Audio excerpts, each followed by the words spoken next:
భారతదేశంలో ఆంధ్రప్రదేశ్ రాష్ట్రానికి మనము మున్సిపాలిటీలో ఉండే చెత్తని శాస్త్రీయంగా దాన్ని సద్వినియోగం చేసుకోవటం. ఇంతకుముందు చెత్త అంటే గుట్టలు గుట్టలుగా వేసేవారు. ఇప్పుడు చెత్త నుంచి సంపద సృష్టిస్తున్నారు. భారతదేశంలో ఇన్ని రాష్ట్రాలు ఉన్నాయి. 2014 అక్టోబర్ 2న స్వచ్ఛ భారత్ కార్యక్రమాన్ని ప్రారంభించారు ప్రధానమంత్రి మోడీ.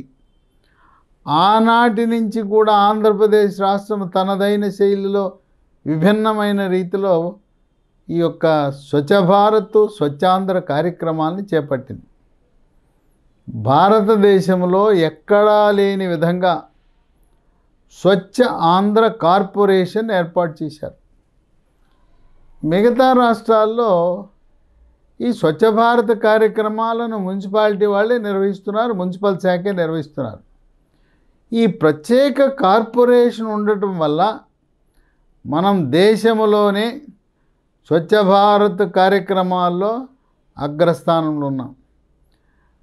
మన స్వచ్ఛాంధ్ర కార్పొరేషన్ అధ్యయనం చేసి ఇతర రాష్ట్రాలలో కూడా మనలాగా ఇలాంటి ప్రత్యేకమైన కార్పొరేషన్ ఏర్పాటు చేయాలని ఇతర రాష్ట్రాలు కూడా ఆలోచనలో పడ్డాయి. చంద్రబాబు నాయుడు ఆలోచన ఒకటే, ఏ రోజు వచ్చిన చెత్త ఆ రోజు సాయంత్రానికల్లా సంపదగా మారిపోవాలి. పొడి చెత్తని, ఆ పొడి చెత్త నుంచి విద్యుత్ ఉత్పత్తి చేయాలి. తడి చెత్త నుంచి కంపోస్టు, బయోగ్యాసు, ఈ రెండు కూడా ఉత్పత్తి అవ్వాలి. మన ఇళ్లలో కూడా 2 రకాల మనకి డబ్బాలు ఉండాలి. ఒకటి గ్రీన్ డబ్బా తడి చెత్త, బ్లూ డబ్బా పొడి చెత్త. పొడి చెత్తని 4 రోజులు ఉంచినా ఏం కాదు. తడి చెత్తని ఏ రోజుకు ఆ రోజు మున్సిపాలిటీ సేకరించవలసిన అవసరం ఉంది. ఇప్పుడు పొడి చెత్తని కొంతమంది రీసైక్లింగ్ చేస్తున్నారు. పేపరు, అట్టలు, కార్డుబోర్డులు, ఇనుము ఇవన్నీ కూడా రీసైక్లింగ్కి వెళ్ళిపోతున్నాయి. కొన్ని గాజు సీసాలు, ప్లాస్టిక్ వస్తువులు, ఈ మనం వాటర్ బాటిల్స్ ఉన్నాయి, తాగి 1/2 లీటర్ బాటిల్, లీటర్ బాటిల్, వాటిని కూడా రీసైక్లింగ్ చేస్తున్నారు. చంద్రబాబు నాయుడు ఆలోచన విధానంతో భారతదేశంలోనే చెత్త నుంచి విద్యుత్తును ఉత్పత్తి చేసే 2 యూనిట్లను స్థాపించిన ఘనత ఆంధ్రప్రదేశ్ రాష్ట్రానికి దక్కింది. ఇది ఇప్పుడు కాదు, ఆయన 2014 స్వచ్ఛ భారత్ ప్రారంభించినప్పుడు ఆంధ్రప్రదేశ్ రాష్ట్రానికి, విభజిత రాష్ట్రానికి మొదటి ముఖ్యమంత్రిగా ఉన్నప్పుడే ఈ కార్యక్రమాన్ని చేపట్టారు. గుంటూరులో ఒకటి, విశాఖలో కాపురుప్పాడలో ఒకటి 2 చెత్త నుంచి విద్యుత్తును ఉత్పత్తి చేసే ప్లాంట్లను జిందాల్ వారి సహకారంతో ఏర్పాటు చేశారు. ఈ 2 చోట్ల కూడా విశాఖపట్నంలో ప్రతిరోజు 1200 టన్నుల చెత్త విద్యుత్తుగా మారుతోంది. గుంటూరులో 800 టన్నుల చెత్త విద్యుత్తుగా మారుతోంది. కష్టకాలంలో విద్యుత్తు కొరత ఉన్నప్పుడు ఈ ప్లాంట్ల నుంచి వచ్చే 32 మెగావాట్ల విద్యుత్తు రాష్ట్రానికి ఒక వరంలా మారింది. అయితే జిందాల్ కంపెనీ వారు పెట్టుబడి పెడతారు, రాష్ట్ర ప్రభుత్వం పెట్టుబడి ఏముండదు. ఒక ఖాళీ స్థలం ఇస్తారు, మున్సిపాలిటీ నుంచి వచ్చిన చెత్తని అక్కడ వరకు, ఎక్కడ విద్యుత్ ఉత్పత్తి ప్లాంట్ వరకు రవాణా చేసే బాధ్యత మున్సిపల్ శాఖకు ఉంది. అలాగే వారు ఉత్పత్తి చేసిన విద్యుత్తుని ఈ మన రాష్ట్ర ప్రభుత్వం కొనుగోలు చేయవలసిన అవసరం ఉంది. పెట్టుబడి లేదు, మన చెత్త ఇస్తాం, విద్యుత్తును కొనుగోలు చేస్తాం. ఆ విధంగా గుంటూరు విశాఖపట్నంలో సాధించిన ప్రగతిని చూసిన తర్వాత ఆ రెండు చోట్ల కలిపి దాదాపు ప్రతిరోజు 2000 టన్నులు చెత్త విద్యుత్తుగా మారిపోతా ఉంది. ఇంకా రాష్ట్రంలో మిగిలింది 7000 టన్నులు. ఈ 7000 అప్పట్లోనే చంద్రబాబు నాయుడు 10 ప్రాంతాల్లో 10 ప్లాంట్లు ఏర్పాటు చేయాలని ఆయన ఆలోచించినా సరైన వాళ్ళు ముందుకు రాని కారణం వల్ల జిందాలు చేపట్టిన 2 ముందుకెళ్ళినాయి. ఇంకా కొంతమంది అనుభవ రాహిత్యం వల్ల కానీ పెట్టుబడి లేని కారణం వల్ల కానీ మరో 8 ప్రాజెక్టులు అవి అలా ఉండిపోయినాయి. ఇప్పుడు చంద్రబాబు నాయుడు మళ్ళీ అధికారంలోకి వచ్చాక మరో 4 ప్లాంట్లను ఏర్పాటు చేయాలని రంగం సిద్ధం చేశారు. అవి ఎక్కడ? నెల్లూరు అంటే మున్సిపల్ మంత్రి నారాయణ సొంత జిల్లా. రెండవది రాజమండ్రి, మూడవది కర్నూలు, నాలుగవది కడప. ఈ 4 ప్లాంట్లలో చెత్త నుంచి విద్యుత్తును ఉత్పత్తి చేసే ప్లాంట్లలో 4500 టన్నుల చెత్తను ఉపయోగించి 44 మెగావాట్ల విద్యుత్తును ఉత్పత్తి చేయొచ్చు. ఒక్కొక్క చోట 11 మెగావాట్లు. అయితే ఈ ప్రాజెక్టు పెట్టాలంటే కనీసం 600 నుంచి 700 టన్నుల చెత్త అవసరం. అంతకంటే తక్కువ ఉంటే విద్యుత్తు ఉత్పత్తి కష్టతరం అవుతుంది. ఇదిలా ఉంటే రిలయన్స్ కంపెనీ వారితో ఒప్పందం కుదుర్చుకుని కంప్రెస్డ్ బయోగ్యాస్ ప్లాంట్లను 1,65,000 కోట్లతో అది ఏర్పాటు చేయడం విశేషం. అక్కడ తడి చెత్త ఉపయోగపడుతుంది.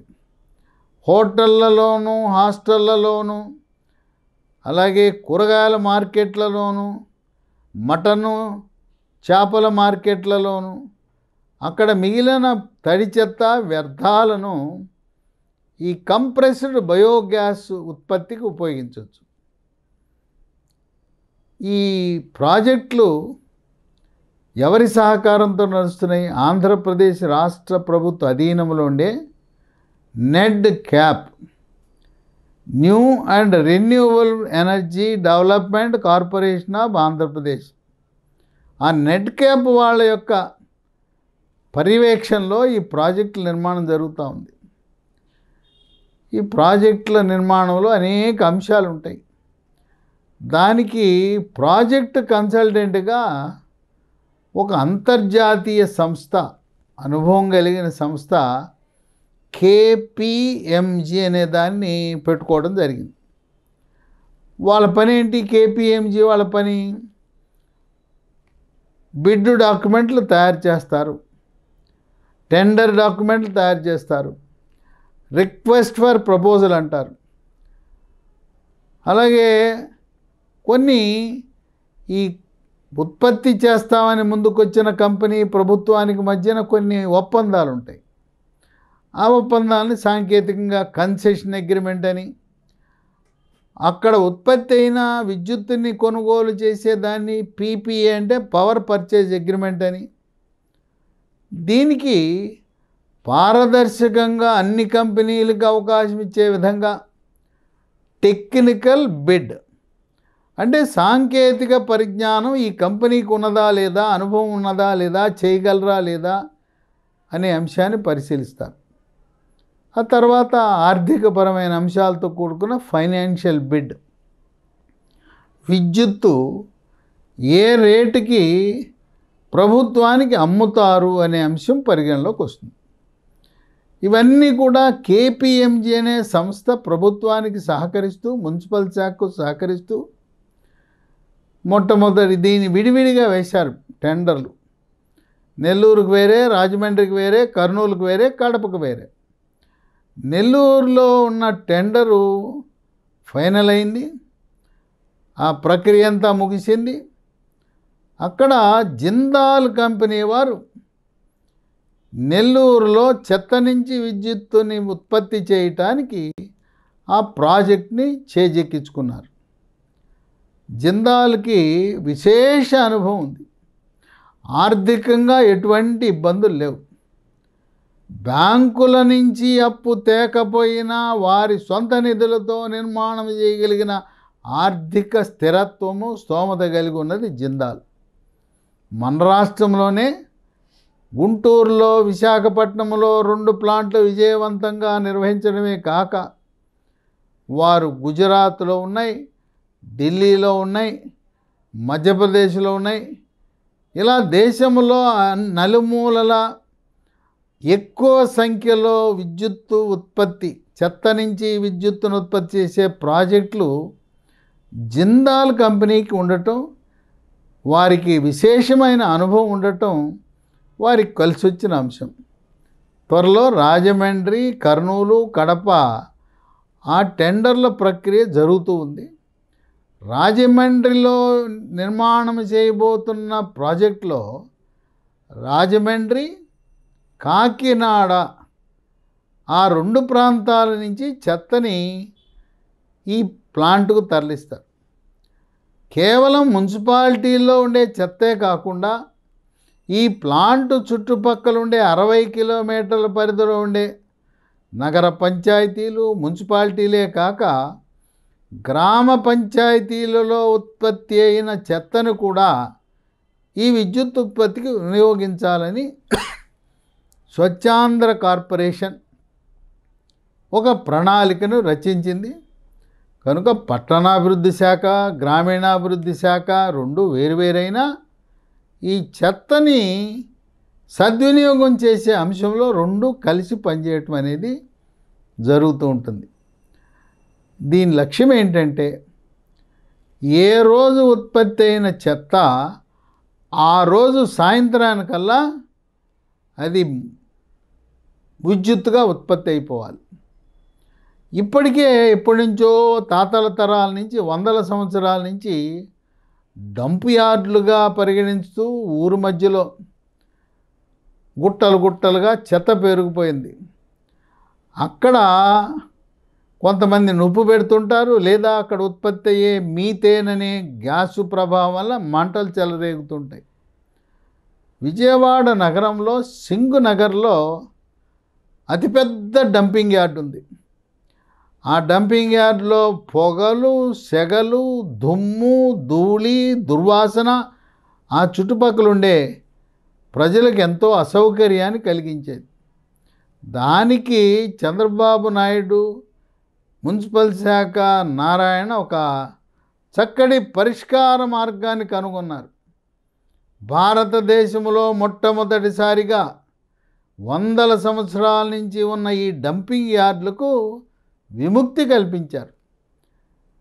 ఆ డంపింగ్ యార్డులను బయోమైనింగ్ అనే ప్రక్రియ ద్వారా ఆ గుట్టలన్నింటినీ కూడా ప్రత్యేకమైన యంత్రాలలో పెట్టి మొత్తం ఆ గుట్టలన్నీ తరలించేయటం, అక్కడుండే పొడి చెత్తని వేరు చేయటం, అక్కడుండే ప్లాస్టిక్ని వేరు చేయటం, మట్టిని వేరు చేయటం.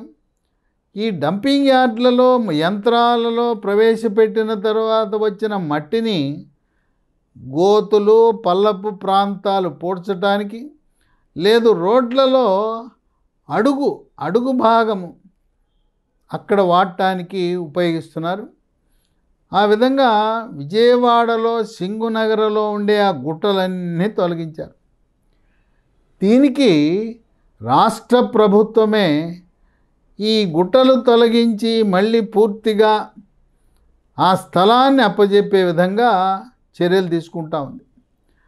ఆ విధంగా రాష్ట్ర వ్యాప్తంగా అన్ని మున్సిపాలిటీల్లో ఉండే వేళ్ల తరబడి పేరుకుపోయిన ఈ చెత్తను తొలగించి, కొన్ని మున్సిపాలిటీలు అయితే ఆ నగరము, ఆ టౌను నడిబొడ్డులో ఉండే డంపింగ్ యార్డు తొలగిస్తే ఇవాళ ఒక్కొక్క ఎకరము ఆ పొలము, స్థలము 15-20 కోట్ల రూపాయల విలువ కలిగి ఉంది.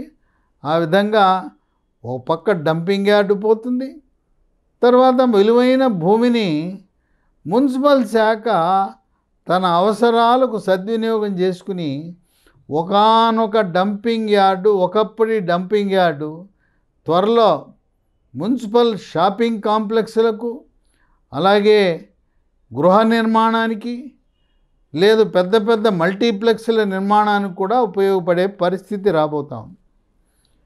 అయితే ఈ వ్యవసాయదారులు వాళ్ళకు ఒక చెడ్డ అలవాటు ఉంది. ఏంటి, ఏదైనా మిగిలిపోతే దాన్ని నుప్పు పెడుతుంటారు. ఈ నుప్పు అనేది పొడి చెత్తకు నుప్పు పెట్టడము కానీ, తడి చెత్తకు నుప్పు పెట్టడము కానీ కరెక్ట్ కాదని చెప్పి శాస్త్రజ్ఞులు, స్వచ్ఛ భారత్ మిషన్ చెబుతూ ఉంది. ఈ చెత్తను నిప్పు పెట్టినప్పుడు వచ్చే పొగ, ఆ దాంట్లో ఉండే కార్బన్ మోనాక్సైడు, నైట్రోజను ఇలాంటి విషవాయువుల వల్ల మన ఆరోగ్యం చెడిపోయి ఉబ్బసము, ఆస్తమాలు, క్యాన్సర్లు వచ్చే అవకాశం ఉంది. రైతులు సులభంగా ఉంటుందని చెప్పి వరి, చెరకు, అపరాలు ఈ పంట అయిపోయిన తర్వాత మిగిలిందని నుప్పు పెట్టేస్తారు. అలా నుప్పు పెట్టకుండా వ్యవసాయ వ్యర్థాలను కూడా ఈ చెత్త నుంచి విద్యుత్తును ఉత్పత్తి చేసే కర్మాగారాలకు కానీ, లేదు కంప్రెస్డ్ బయోగ్యాస్ రిలయన్స్ వాళ్ళు ఏర్పాటు చేస్తున్న ప్లాంట్లకు కానీ తరలించడం ద్వారా కాలుష్యాన్ని నివారించడం. ఈ కాలుష్యం వల్లనే ఢిల్లీ చుట్టుపక్కల ఉండే హర్యానా, ఉత్తరప్రదేశ్ ఆ రాష్ట్రాలలో రైతులు నుప్పు పెట్టడం వల్ల వ్యవసాయ వ్యర్థాలకు ఇక అక్టోబర్ నుంచి ఫిబ్రవరి దాకా ఢిల్లీ నగరం కాలుష్య కోరల్లో చిక్కుకుపోతా ఉంది. మనకు ఆ సమస్య అంత లేకపోయినా వ్యవసాయదారులకు మనం సూచన ఇవ్వాల్సిన అవసరం ఉంది. ఎవ్వరూ కూడా నుప్పు పెట్టద్దు. అలాగే మున్సిపాలిటీలో కూడా గతంలో మున్సిపల్ సిబ్బంది ఊడ్చుకొచ్చి నుప్పు పెట్టేవారు. ఇప్పటికి కూడా గ్రామ పంచాయతీ సిబ్బంది అవగాహన రాహిత్యం వల్ల ఊడ్చుకొచ్చి నుప్పు పెడుతున్నారు.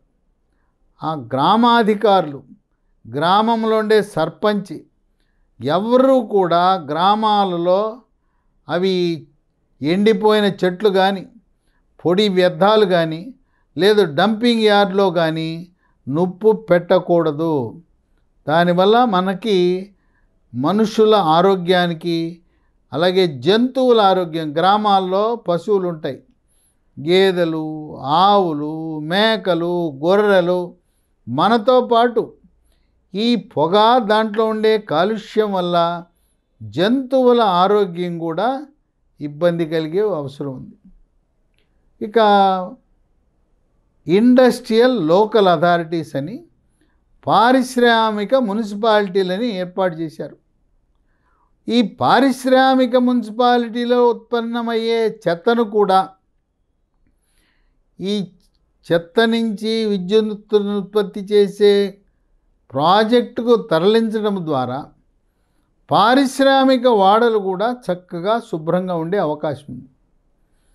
ఏదైనా అన్నిటికీ చంద్రబాబు నాయుడు యొక్క విజన్, ఆయన దూరదృష్టి, రాబోయే కాలంలో మొత్తం ఆంధ్రప్రదేశ్ రాష్ట్రంలో ఏ రోజుకు ఆ రోజు ఉత్పన్నమయ్యే గ్రామాలలో చెత్త, పొడి చెత్త, తడి చెత్త, పట్టణాల్లో ఉత్పత్తి అయ్యే పొడి చెత్త, తడి చెత్త గుట్టలు వేయకుండా పూర్తిగా ప్రాజెక్టుకు వెళ్ళే అవకాశం ఉంది. అలాగే గ్రామాల్లో తడి చెత్త నుంచి వానపాములను ఉపయోగించి వర్మీ కంపోస్ట్ను తయారు చేసి వాటిని వ్యవసాయ అవసరాలకు, ఉద్యాన పంటలకు చాలా బాగా ఉపయోగిస్తున్నారు. వర్మీ కంపోస్టు మన రసాయనాలతో కూడిన రసాయన ఎరువుల కంటే 100 రెట్లు బాగా పనిచేయటం అనేది విశేషం.